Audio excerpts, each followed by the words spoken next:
On a misty morning in the spring of 1944, a farmer in the rolling hills of Kent, England, witnessed something impossible. He watched from behind a hedgerow as 4 American soldiers approached a 30-ton Sherman tank parked in a muddy field. The massive steel beast, a machine capable of crushing stone and withstanding artillery fire, looked ready for war. But then, the soldiers did not climb inside. Instead, they grabbed the tank by its tracks and its fenders, and with a synchronized heave, they lifted the entire vehicle off the ground, rotated it 90 degrees, and set it back down. The farmer rubbed his eyes, bewildered. He had not lost his mind. He had simply stumbled upon the edge of the greatest illusion in military history. This was not a weapon of war in the traditional sense. It was a balloon, a weapon of the mind. The world in 1944 hung in a precarious balance. While the Soviet Union was grinding the Wehrmacht down in the east, the Western Allies faced a terrifying challenge. To defeat Nazi Germany, they had to cross the English Channel. They had to breach the Atlantic Wall. If they failed, the war in Europe could drag on for years, or perhaps result in a stalemate that left the continent under the boot of totalitarianism. But the Germans knew they were coming. The element of surprise, crucial in warfare, seemed impossible to achieve when an entire ocean separated the combatants. The solution was not just to hide the invasion force, but to create a new one. A ghost army. An army commanded by a disgraced general, populated by artists and sound engineers, and equipped with tanks made of rubber and planes made of wood. This is the story of Operation Fortitude, the audacious gamble that saved thousands of lives and broke the back of the Third Reich. As we delve deeper into this incredible story of spies, decoys, and high-stakes poker played by generals, take a moment to subscribe so you won't miss the unfolding drama of how the Allies deceived the world. To understand the necessity of this elaborate hoax, one must first understand the obstacle facing the Allied powers. By 1944, Adolf Hitler knew that an invasion was inevitable. He had issued Directive 51, acknowledging that while the Eastern Front remained critical, the Western Allies were preparing a blow against the heart of Europe. To meet this threat, the Third Reich had constructed the Atlantic Wall. This was not merely a line of trenches, it was an extensive system of coastal fortifications stretching thousands of miles from the Arctic Circle in Norway down to the border of Spain. The man tasked with strengthening these defenses was Field Marshal Erwin Rommel, the celebrated Desert Fox. Rommel was a tactician of the highest order, respected by both his men and his enemies. When he inspected the Atlantic Wall in late 1943, he was unimpressed. He found the defenses lacking and immediately set about transforming the coastline into a death trap. Rommel believed that the invasion had to be stopped on the beaches. He argued that once the Allies established a foothold and could bring their overwhelming air power and logistics to bear, the war would be lost. Under Rommel's energetic direction, the German army poured millions of tons of concrete and steel into the French coast. They built massive bunkers capable of withstanding heavy naval bombardment. They installed distinct firing positions for machine guns and anti-tank cannons that created overlapping fields of fire, ensuring that any soldier stepping onto the sand would be targeted from multiple angles. But Rommel did not stop at the high tide mark. He extended the defenses into the water. German engineers planted thousands of obstacles in the surf zone.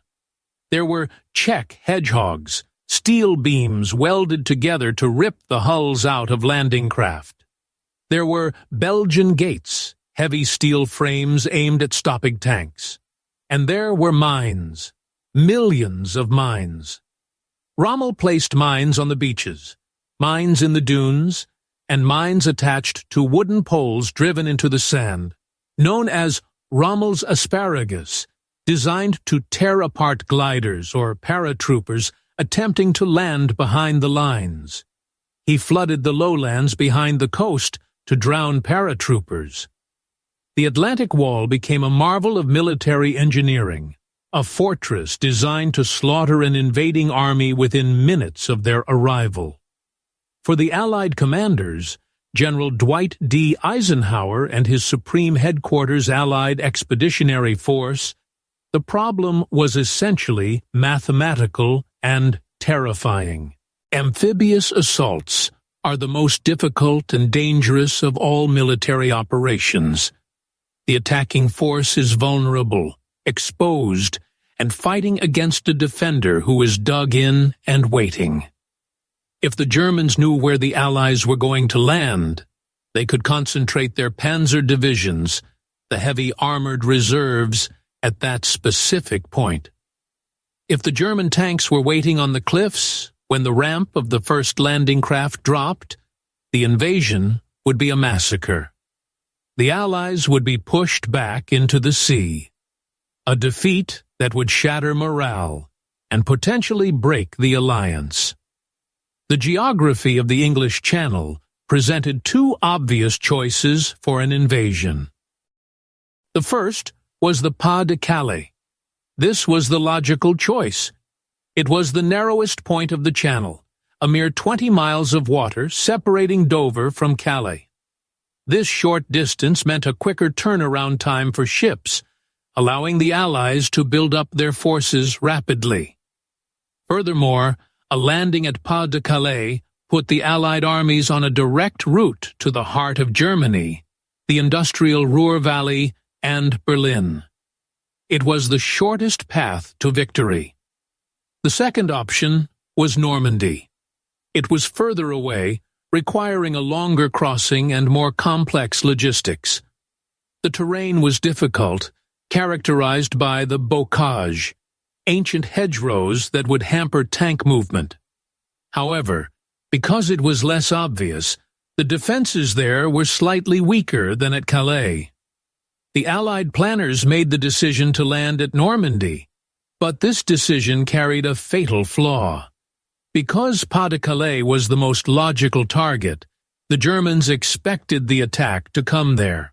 The German High Command, the Oberkommando der Wehrmacht, had stationed their most powerful unit, the 15th Army, directly in the Pas de Calais region. If the Allies landed in Normandy, and the Germans realized it was the main attack, they could move the 15th Army south and crush the beachhead in days. Therefore, the success of D-Day did not depend solely on bravery or firepower. It depended on a lie. The Allies had to convince Hitler that the attack on Normandy was not the real invasion. They had to make him believe that Normandy was a diversion, a feint designed to draw German troops away from the real target. Pas de Calais. They needed to convince the Germans to keep their best soldiers waiting for an invasion that would never come. This was the genesis of Operation Bodyguard, the overarching deception strategy for the invasion of Europe. The name came from a quote by Winston Churchill, who famously remarked to Joseph Stalin at the Tehran Conference, "In wartime, truth is so precious that she should always be attended by a bodyguard of lies." Under the umbrella of Bodyguard, several sub-operations were hatched. There was Operation Fortitude North, designed to make the Germans believe the Allies would attack occupied Norway. This would tie down dozens of German divisions in Scandinavia, far from the beaches of France. But the centerpiece, the magnum opus of deception, was Operation Fortitude South. The goal of Fortitude South was to create a phantom threat so convincing that the Germans would not dare move the 15th Army from Pas-de-Calais, even after the Allies stormed the beaches of Normandy. To do this, the Allies decided to create a phantom army. They christened it FUSAG, the First United States Army Group. To make FUSAG credible, it needed a commander. The Allies needed a man whom the Germans respected, a man they feared, and a man they believed would lead the invasion. There was only one obvious choice: Lieutenant General George S. Patton. By 1944, George Patton was a legend, but he was also in the doghouse. A brilliant, aggressive, and flamboyant cavalryman, Patton had distinguished himself in North Africa and Sicily. The German High Command studied his tactics religiously. They considered him the Allies' most dangerous field commander, a master of mobile warfare who fought with a ferocity that matched their own Panzer generals. However, Patton's temper had gotten the better of him. During the Sicily campaign, he had slapped 2 soldiers suffering from combat fatigue in field hospitals, accusing them of cowardice. The incident caused a firestorm in the press. Eisenhower was pressured to fire him. Instead, Eisenhower, recognizing Patton's value, sidelined him. But this sidelining became the perfect cover. The Germans could not believe that the Allies would bench their best general for a minor disciplinary infraction. They assumed Patton was being saved for the big show, the main invasion. So, Eisenhower placed Patton in command of the fictitious FUSAG. Patton, eager to get back into the war, played his part with gusto. He traveled around southeast England, appearing at civic events, visiting troops, and generally making noise. Wherever Patton went, German spies and reconnaissance were sure to follow.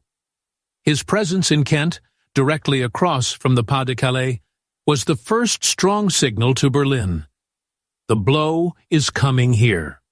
However, a general is nothing without an army. Creating the first United States Army Group was a logistical miracle of reverse engineering. The planners had to simulate a force of roughly 1 million men. This meant simulating not just the soldiers, but the infrastructure that supported them: the tanks, the artillery, the fuel depots, the field kitchens, the hospitals, and the sewage treatment plants. If the Germans looked down from the sky, they had to see an army preparing for war. The task of building the physical illusion fell largely to the 23rd Headquarters Special Troops, a unit that would later come to be known as the Ghost Army. This was a unique collection of artists, architects, actors, and engineers recruited from art schools and advertising agencies in New York and Philadelphia. They were soldiers whose weapons were sketch pads, air compressors, and sound mixers. They set up camp in the fields of southeast England, an area that became a massive stage set. The centerpiece of their arsenal was the inflatable tank. Modeled to look exactly like the M4 Sherman, these balloons could be deployed in minutes. From a few hundred yards away, or from a reconnaissance plane flying at 5,000 feet, they were indistinguishable from the real thing. They cast shadows. They had the right silhouette. The troops would even use bulldozers to create track marks in the mud leading up to the balloons, completing the illusion of a heavy vehicle having driven into position. But the deception went far deeper than rubber tanks. The Ghost Army created dummy aircraft, known as Big Bobs, which were canvas and plywood decoys of P-47 Thunderbolts and landing craft. They built fake oil storage terminals and dummy ammunition dumps. They would hang laundry on clotheslines in empty fields to suggest thousands of men were sleeping in tents that weren't there. They lit fires at night to simulate mess halls preparing breakfast for regiments that didn't exist. Yet, visual deception was only one layer of the onion. The Allies knew that German reconnaissance flights were becoming rarer as the Luftwaffe lost control of the air. The Germans were relying more and more on radio interception. The Wehrmacht had a highly sophisticated signal intelligence service. They listened to the airwaves, triangulating the location of Allied units by the volume and type of radio traffic. So, the Allies gave them a show. This was the electronic aspect of Fortitude. A small group of radio operators began broadcasting the daily traffic of an entire army group. They followed strict scripts. They simulated the chatter of supply sergeants ordering boots, tank commanders coordinating maintenance, and headquarters issuing training orders. They created a radio signature for FUSAG. They knew that specific German analysts listened to specific Allied units, learning the fist, the unique tapping style of individual telegraph operators. The Allied operators mimicked these styles perfectly. They played out entire training exercises over the airwaves, reporting simulated successes and failures, moving imaginary divisions from one town to another. To the German listener in a bunker in France, the airwaves over Kent were buzzing with the unmistakable sound of a massive army getting ready to jump across the channel. The complexity of this radio game cannot be overstated. It had to be flawless.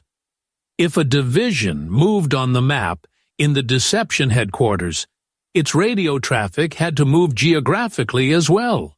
If the weather was bad in a specific area, the radio chatter had to reflect that. It was a screenplay written in Morse code, broadcast 24 hours a day, building a virtual reality for the German intelligence officers. While the Americans and British were building fake tanks and broadcasting fake orders, another war was being fought in the shadows, the War of the Spies. The German intelligence service, the Abwehr, was desperate for information from inside Britain. They believed they had an extensive network of agents operating on British soil. They were wrong. By 1944, MI5, the British Domestic Counterintelligence Agency, had achieved something unprecedented. They had captured or turned every single German spy operating in the UK. This was the double-cross system.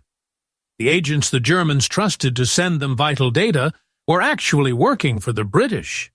They sent reports back to their German handlers, but every word was dictated or approved by Allied intelligence. These double agents were the conduit through which the Fortitude deception was fed directly to the German High Command. The most famous of these was a Spaniard named Juan Pujol García, codenamed Garbo. Garbo was an eccentric character who hated fascism. He had initially approached the British to work as a spy, but was rejected. Undeterred, he created a fake identity, convinced the Germans he was a pro-Nazi government official, and started sending them fabricated reports from Lisbon, pretending he was in London. He used travel guides and a map of England to invent his reports. The Germans were so impressed, they paid him. When the British finally realized what he was doing, they brought him into the fold. By the time of Fortitude, Garbo had created a network of 27 purely imaginary sub-agents. He told the Germans he had a man in the Ministry of Information, a Welsh nationalist in the West, a moody airman, and a loose-tongued American sergeant. None of them existed. Garbo sat in a house in London, composing hundreds of letters and radio messages, weaving a complex web of lies. He reported on the insignias he saw on soldiers' uniforms, insignias that belonged to the phantom units of FUSAG. He reported on the massive buildup of troops in the southeast. The genius of the double-cross system was that it confirmed the other lies. When the Germans heard the fake radio traffic, they would ask their spies for confirmation. Garbo and others like him, such as the glamorous Tricycle, Duszko Popov, and the Polish officer Brutus, Roman Cherniavsky, would send messages saying, "Yes, I have seen the camps. The 1st U.S. Army Group is definitely assembling in Kent." The feedback loop was closed. The visual deception, the radio deception, and the human intelligence all pointed to the same lie. The invasion would come at the Pas de Calais. As May 1944 approached, the tension in England was palpable. The southern coast was effectively a sealed military zone. Real troops were moving toward the marshalling areas for Normandy, hiding in the woods during the day and moving at night to avoid detection. Simultaneously, the fake troops of FUSAG were making as much noise as possible in the east. The weather in the Channel was notoriously unpredictable. The Allies needed a full moon for the airborne drops and a low tide for the beach landings. The window of opportunity was narrow. Across the water, Rommel waited. He spent his days inspecting the beaches, driving his staff relentless speeds to check the placement of bunkers. He knew the blow was coming. He looked at the map, the narrow strip of water between Calais and Dover, and he felt certain. Logic dictated it. The intelligence confirmed it. The Americans were massing under Patton. But there was dissent within the German ranks. Field Marshal Gerd von Rundstedt, Rommel's superior and the commander-in-chief West, was an old-school Prussian aristocrat. He despised Hitler and looked down on Rommel as a political favorite. Von Rundstedt believed the Atlantic Wall was a propaganda myth. He argued for a defense in depth, holding the armored divisions back from the coast to strike the Allies once they had committed their forces. This disagreement between Rommel and von Rundstedt created a fissure in the German command structure. Hitler, unable to decide between his two generals, split the difference. He gave Rommel command of some Panzer divisions, but kept the strategic reserve, the most powerful tanks, under his own direct control. They could not be moved without Hitler's personal order. This command paralysis was the soil in which the seeds of fortitude would bloom. If the Allies could confuse Hitler for just 24 hours, just long enough to get a foothold, the war might be won. But if the deception failed, if a single German reconnaissance plane got a good low-level photo of a deflated rubber tank, or if a real German spy slipped through the net and saw the empty fields where an army was supposed to be, the game would be up. The stage was set. The pieces were on the board. 1 million real men waited to board ships for Normandy. 1 million ghost soldiers waited in the ether to storm Calais. The greatest show on earth was about to begin, and the audience was the most dangerous man in history. By late May 1944, the southern coast of England had become a coiled spring. The sheer density of military power crammed into the British Isles was staggering. Millions of tons of supplies, thousands of tanks, and armies of men from every corner of the free world were hidden in the forests and marshalling yards. The air buzzed with the static of anticipation. But while the real soldiers checked their rifles and waterproofed their vehicles for the beaches of Normandy, the soldiers of the Ghost Army were working harder than ever to draw the enemy's gaze elsewhere. The deception had evolved into a multi-layered symphony of misinformation. It wasn't enough to just show the Germans a fake army. The Allies had to act like an army preparing for a specific target. This led to a ruthless strategic decision regarding the air war. To convince the Germans that the Pas de Calais was the true objective, the Allied air forces had to bomb it. They had to destroy the railway lines, the bridges, and the radar stations in the Calais region to pave the way for the invasion. This presented a moral and strategic dilemma. If they bombed Calais heavily, the Germans would suspect it was the target. If they bombed Normandy heavily, the Germans would realize the truth. The solution was a grim calculus. For every one bomb dropped on Normandy, 2 were dropped on Calais. The Pas de Calais region was pulverized. The French civilians living there suffered under a hail of high explosives, a tragic sacrifice made to sell the lie. To the German commanders looking at their maps of bomb damage, the pattern was clear. The Allies were softening up Calais for the kill. As the date of the invasion, designated Y-Day and then D-Day, approached, the deception took a bizarrely human turn.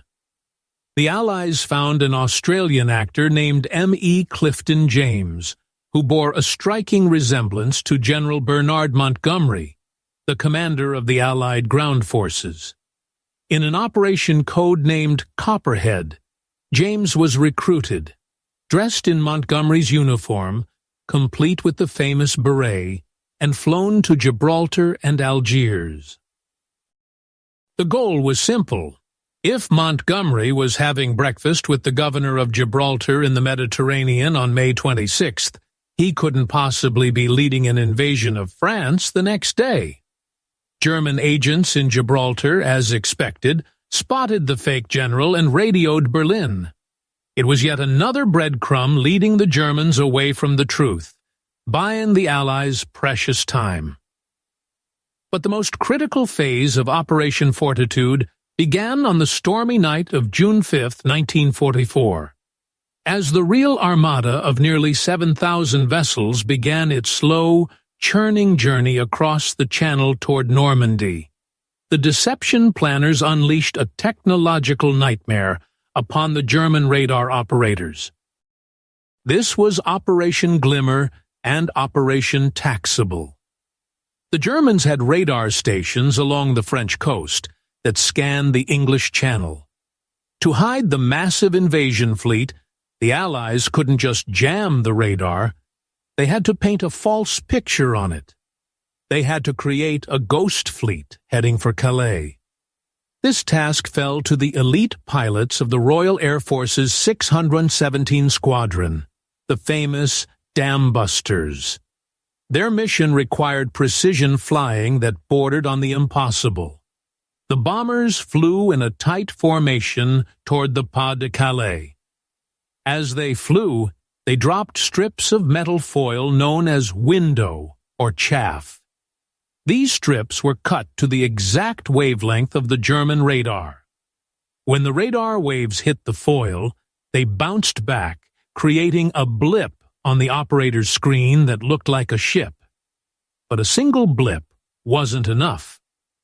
To simulate a massive fleet moving at a speed of 7 knots, the aircraft had to fly a complex, elongated orbit.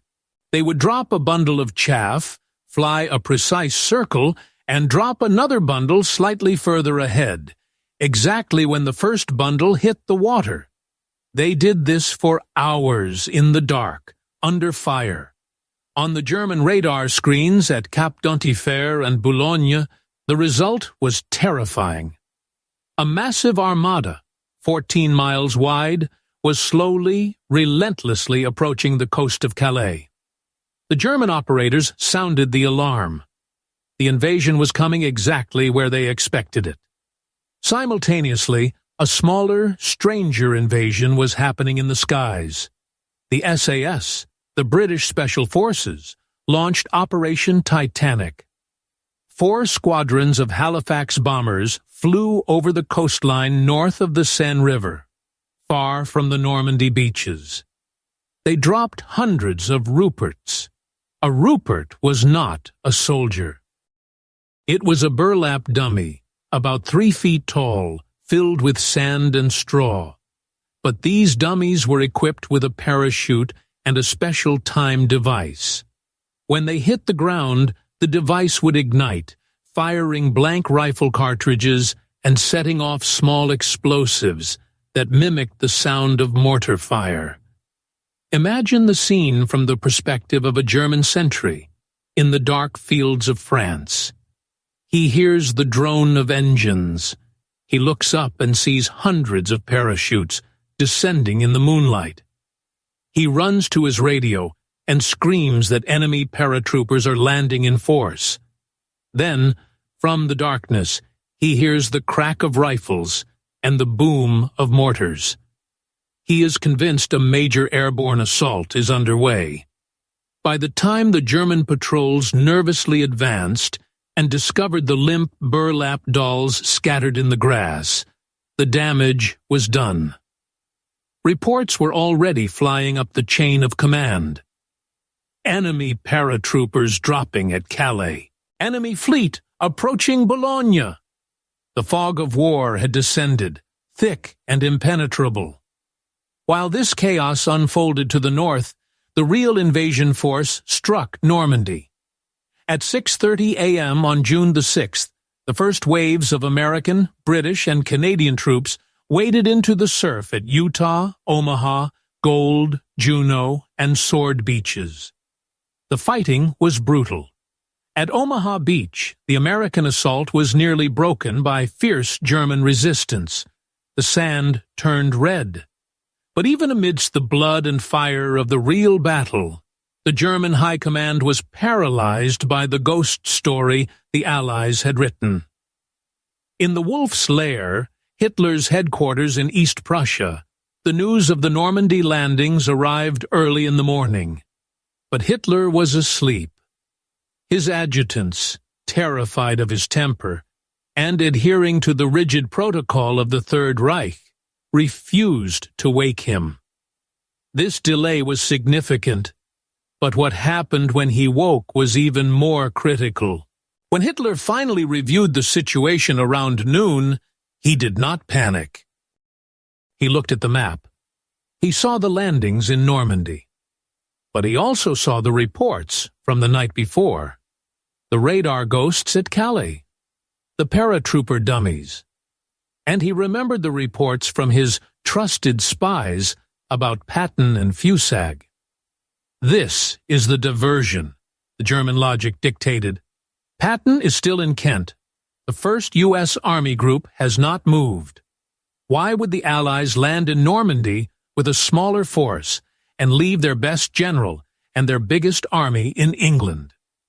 Hitler and his top generals, Keitel and Jodl, became convinced that the Normandy landings were a trap. They believed that if they committed their reserves, the powerful Panzer division stationed near Paris and in the north to Normandy, Patton would launch the real invasion at Pas-de-Calais, landing behind them and cutting them off. So, the order that could have changed history was never given. The 15th Army, fully equipped and rested, sat idle in the Pas-de-Calais. They sat on their tanks, watching the empty sea, waiting for an enemy that existed only on paper. Meanwhile, 200 miles to the south, the Allies were clawing out a toehold on the edge of Europe. The deception was holding, but the danger was far from over. As the days passed and the Allied bridgehead in Normandy grew, the Germans began to wonder. Where was Patton? Why hadn't the second invasion come? If the Germans realized their mistake too soon, they could still rush the 15th Army south and potentially crush the Allied forces before they could break out into the French countryside. This is where the spy Juan Pujol García, Garbo, played his most dangerous card. It was a move of breathtaking audacity. On June 9th, 3 days after the initial landings, the German High Command was wavering. They were considering moving troops from Calais to help the crumbling front in Normandy. They needed confirmation. They asked Garbo. Garbo, sitting in his London office handled by his British case officer Tommy Harris, composed a message that was a masterpiece of reverse psychology. He told the Germans that he had consulted his top agents. He reported that the FUSAG troops in southeast England were still there. He described the insignia on their vehicles. He reported that Patton was still in command. Then he delivered the kill shot. He analyzed the situation for the Germans. He argued that the Normandy attack, while large, was a diversionary maneuver intended to draw German reserves away from the Pas de Calais. He urged them not to be fooled. He insisted that the main blow was about to fall on the Calais coast at any moment. The German intelligence analysts in Berlin read the message. They trusted Garbo above all others. He had never been wrong, or so they thought. They took his report to Hitler. Hitler read it. And then, late on the night of June the 9th, Hitler issued an order that sealed the fate of the Third Reich. He cancelled the movement of the 15th Army to Normandy. He ordered them to stay in Calais and prepare for the main invasion. In fact, Hitler was so convinced by the deception that he even pulled valid armored units out of the Normandy battlefront and sent them to protect Calais. It was a strategic blunder of epic proportions. The Ghost Army had not only frozen the enemy forces, it was now actively moving them away from the real battle. Back in England, the soldiers of the 23rd Headquarters Special Troops kept the illusion alive. They continued to pump out fake radio traffic. They moved their rubber tanks around the fields of Kent. Patton continued to be seen in public, looking at maps of Calais. But the reality on the ground in France was changing. The Allies were struggling to break out of the bocage country. The hedgerows were natural fortresses, and the German soldiers fighting there were among the best in the world. The battle for Normandy was becoming a meat grinder. The Allies needed to capture a port to bring in supplies, as they were still relying on the makeshift mulberry harbors on the beaches. They needed Cherbourg. As American troops fought their way up the Cotentin Peninsula toward Cherbourg, the Germans were still looking the other way. The 15th Army, a force of over 150,000 men, remained paralyzed by fear of a phantom. If those 150,000 men had been thrown into the hedgerows of Normandy in mid-June, the Allies might have been stalled indefinitely. The war could have dragged on into 1946. The first atomic bombs might have been dropped on Berlin instead of Hiroshima. The success of Fortitude in the weeks after D-Day is perhaps even more impressive than the deception prior to the landing. It is one thing to fool an enemy before the first shot is fired. It is another entirely to fool him while his soldiers are dying by the thousands in a completely different location. By late July, the situation was becoming unsustainable. The Allies had built up enough force in France to attempt a breakout. This was Operation Cobra. But the Germans still held the 15th Army at Calais. They were waiting for FUSAG. They were waiting for Patton. Finally, the Allies decided it was time to move the Ghost Army. They couldn't keep FUSAG in England forever. So, the scriptwriters of the deception crafted a new chapter.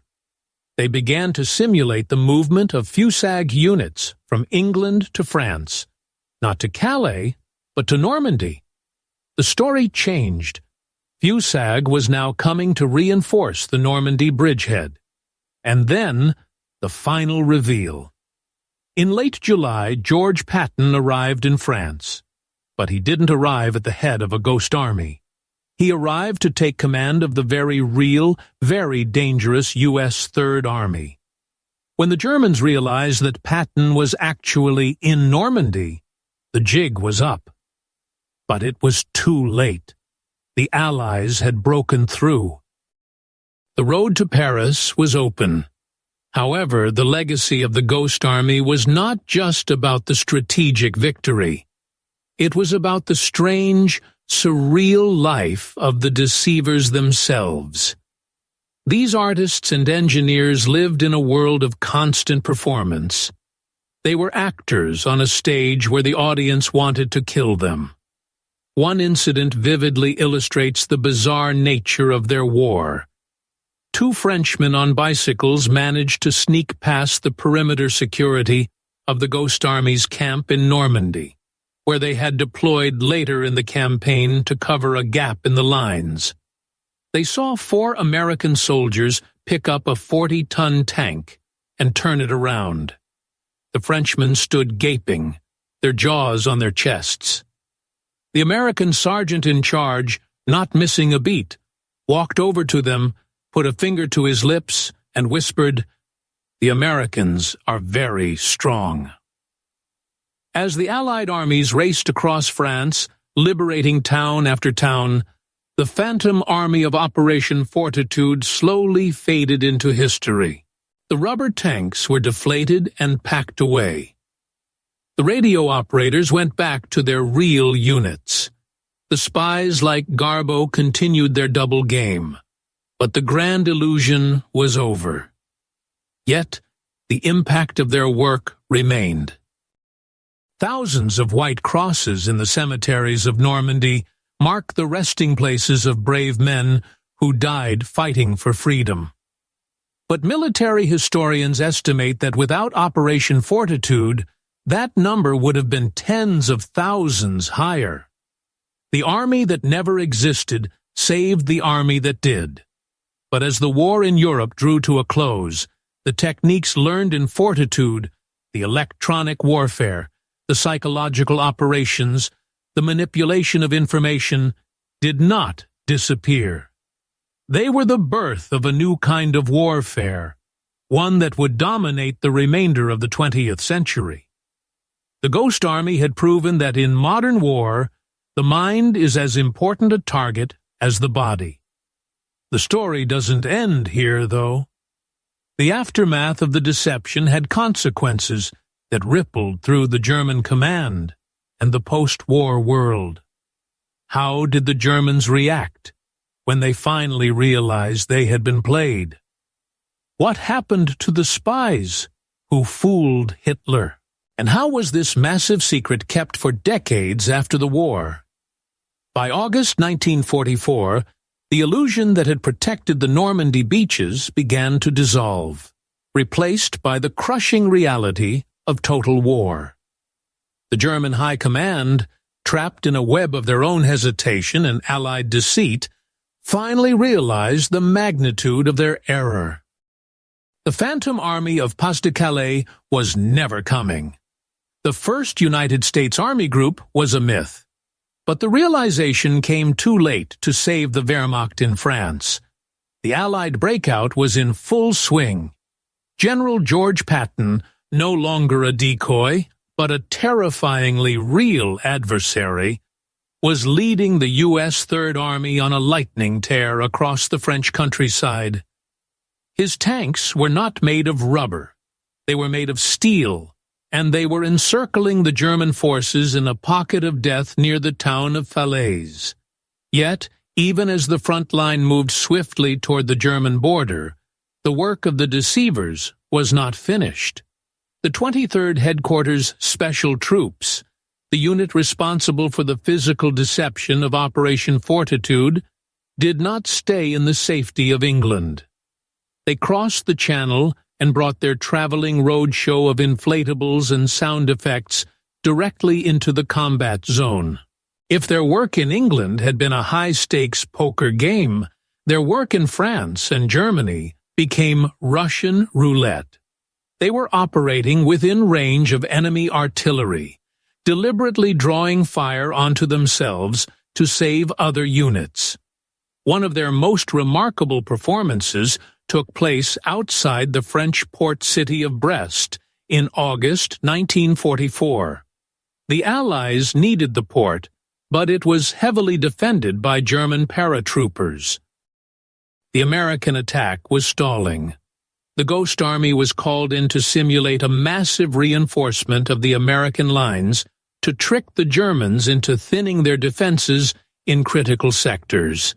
The Sonic Deception Company brought in their half-tracks mounted with massive speakers. By this point in the war, their audio library was a masterpiece of realism. They didn't just play the sounds of tank engines. They played the specific sounds of a tank column halting, the squeal of brakes, the clanking of loose tracks, the shouting of sergeants, and even the distinct swearing of American GIs struggling with maintenance. They played these sounds at night, projecting them toward the German lines. To the German defenders in Brest, peering into the darkness, it sounded as if an entire armored division was moving into position for a dawn attack. They shifted their anti-tank guns and reserves to meet the new threat. When the sun rose, the real American attack hit the weakened sector of the line, miles away.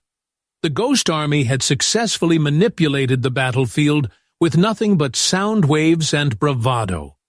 But the danger was real. During these operations, if a German artillery officer decided to fire on the sounds, the artists and engineers of the 23rd had no heavy armor to protect them. They were sitting ducks, relying on the hope that the enemy would be too frightened to shoot. As the Allies pushed toward the German border, the grand deception of fortitude gave way to the final act of the spy drama. The question remained, what would happen to the double agents? Specifically, what would become of Garbo, the man who had convinced Hitler to hold back the 15th Army? In one of the most ironic twists of the Second World War, Juan Pujol García did not lose the trust of the Germans when the invasion turned out to be in Normandy. On the contrary, his reputation soared. His German handlers believed that Garbo had done his best to warn them, but that the Anglo-Saxons had simply changed their plans, or that the Normandy landing was a suicidal diversion that somehow succeeded. Garbo played the role of the aggrieved agent perfectly. He sent messages to Berlin expressing his frustration that his accurate intelligence about the Pas de Calais had been ignored, or that the Allies had tricked everyone. The Germans, desperate for any reliable information as their world collapsed, clung to him. On July 29, 1944, a message arrived for Garbo from Berlin. It was an official notification that the Führer, Adolf Hitler, was graciously pleased to confer upon him the Iron Cross, second class, for his extraordinary services to the German Reich. Garbo, the man who had done more to ensure the defeat of Germany than almost any other single individual, accepted the Nazi medal with humble thanks via radio. Months later, in December 1944, King George VI of the United Kingdom secretly awarded Garbo the Member of the Order of the British Empire, MBE. Juan Pujol García thus holds the unique distinction of being perhaps the only person in history to receive high honors from both the Third Reich and the British Empire for his role in the same battle. He served both masters, but only one knew the truth. As the war entered 1945, the Ghost Army performed its final and perhaps most spectacular deception. Operation Viersen. The Allies were preparing to cross the Rhine River, the final natural barrier protecting the heart of Germany. The Germans were dug in on the opposite bank, desperate to defend their homeland. The U.S. Ninth Army intended to cross in the north, but they needed the Germans to believe the attack would come further south. The 23rd Headquarters Special Troops pulled out all the stops. They deployed hundreds of inflatable tanks and artillery pieces. They set up a fake headquarters, but they added a new level of detail. They knew that the Germans were observing from the other side of the river. So, the Ghost Army soldiers wore the shoulder patches of two real infantry divisions, the 30th and the 79th, that were actually miles away preparing for the real crossing. They drove real trucks in loops to create heavy traffic. They used their sonic trucks to project the sounds of bridge-building pontoon units. They created the illusion of a massive buildup involving over 30,000 men. The Germans bought it completely. They moved their artillery and reserves to face the phantom force. On March 23, 1945, when the real Allied crossing took place miles to the north, resistance was light. The deception had worked one last time. General William Simpson, commander of the Ninth Army, later thanked the commander of the 23rd, telling him, "Your folks saved the lives of a lot of my men last night." With the surrender of Germany in May 1945, the guns fell silent. But for the men of the Ghost Army, a new kind of silence began. Because their techniques, sonic deception, visual decoys, radio spoofing, were considered valuable assets for the brewing Cold War against the Soviet Union, the existence of the unit was classified top secret. The soldiers went home to their lives as artists, fashion designers, and architects. When their families asked what they did in the war, they had to lie. "I blew up tanks," one might say, or "I guarded trucks." They couldn't tell their wives that they had spent the war inflating balloons and playing records. They couldn't explain that they had defeated the Wehrmacht with stagecraft. It wasn't until 1996, more than 50 years after the war, that the U.S. government finally declassified the story of the Ghost Army. Only then did the world learn that the famous fashion designer Bill Blass and the painter Ellsworth Kelly had served in this secret unit. The men who had been denied recognition for half a century finally began to share their stories. In 2022, in a belated act of gratitude, the United States Congress awarded the Ghost Army the Congressional Gold Medal. And what of the other key players?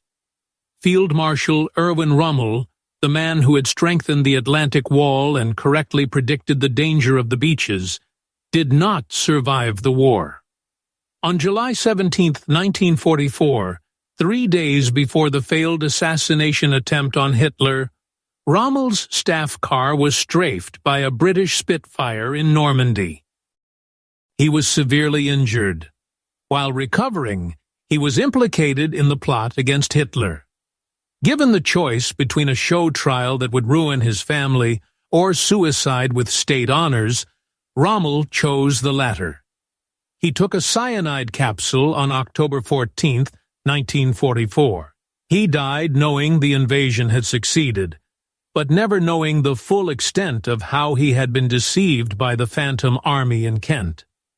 George Patton, the brilliant general who played the role of the decoy so effectively, died in December 1945 following a car accident in Germany. He never saw the next war, but his shadow had loomed large over the victory in Europe, partly because of what he did, and partly because of where the Germans thought he was. Juan Pujol García, Garbo, faked his own death in Angola in 1949 to escape potential Nazi reprisals from surviving fanatics. He moved to Venezuela, where he ran a gift shop and a cinema, living a quiet, anonymous life. In 1984, a British author tracked him down. Garbo returned to London for the 40th anniversary of D-Day, where he was finally recognized publicly as the spy who saved Normandy. He walked the beaches where the men he had helped save had landed. He looked at the rows of white crosses and wept, saying, "I did my part to save lives." He died in Caracas in 1988. The legacy of Operation Fortitude goes far beyond the history books. It changed the nature of warfare. It proved that information is a weapon as lethal as any bomb. The strategies developed by the British and Americans in 1944, the integration of electronic warfare, human intelligence, and visual deception, laid the groundwork for modern psychological operations. In the end, Operation Fortitude was a triumph of imagination. Facing a totalitarian regime that prized rigid order and obedience, the Allies used creativity, eccentricity, and lateral thinking. They used artists to fight soldiers. They used lies to protect the truth. The success of D-Day was not inevitable. It was a near-run thing. If the German 15th Army had moved south on June the 6th, the history of the 20th century would have been written in a very different and much darker ink. That they did not move is a testament to the thousands of people who built a fake world to save the real one. It reminds us that in the darkest times, ingenuity and the courage to take massive risks can tip the scales. The army that never was has vanished into the mist of history, but its lesson remains. Victory is not always to the strong, but often to the clever. Thank you for joining us on this journey through one of World War II's most fascinating chapters. The story of the Ghost Army is a powerful reminder of the unsung heroes who fight in the shadows. If you enjoyed this deep dive into history and want to explore more untold stories from the past, please click that subscribe button and ring the bell. We have many more documentaries in production, and your support helps us bring history to life. See you in the next video.